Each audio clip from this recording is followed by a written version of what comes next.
Rob Bertholf here with a kind of follow-up video from my last video about really the idea of mindset. In our last video, I introduced this visualization that helped us bring clarity to the various positions held by different dissenting voices. And what I've really feel, the feedback I've gotten as well as my personal opinion and positioning is that it's very challenging to navigate this conversation when it's hard to understand where people stand. That context is so critical.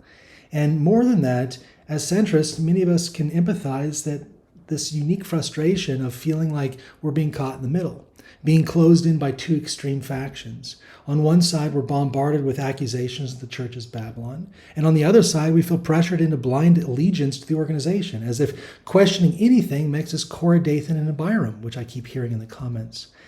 The tension creates this struggle for those of us that just want to focus on our personal walk with God.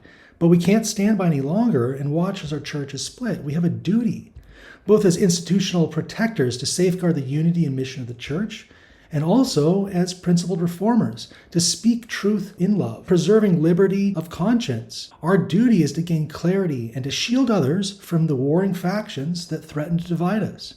We can't allow our free speech to be silenced and our consciences to be suppressed. We must be vocal that the church is not Babylon and affirm without question this is God's final movement. The problem I see is that the protectors are trying to guard from the reformers, and the reformers are taking aim at the loyalists.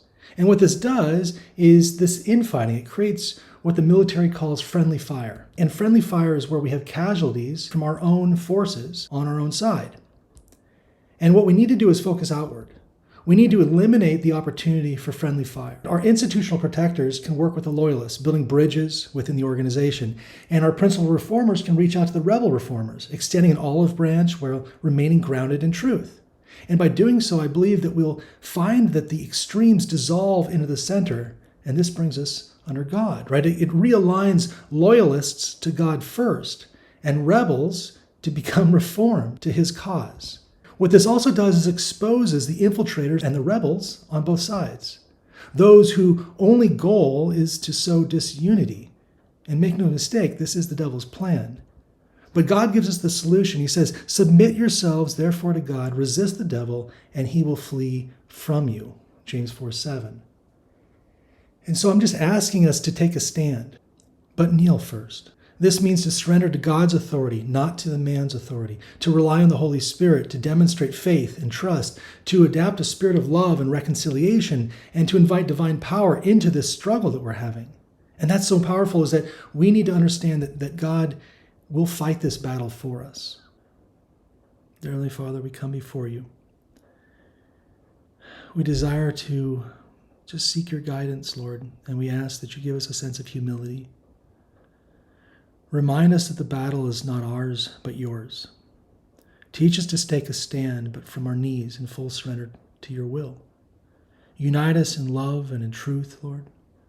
Strengthen those protecting your church, inspire those seeking reform, and expose anything that hinders your mission. Let our words and actions reflect your character, bringing peace and unity to where there's currently discord. Keep us loyal to you above all else. Bold in truth, but humble in spirit, and faithful to your calling. Father, we trust in you. In the name of Jesus we pray. Amen.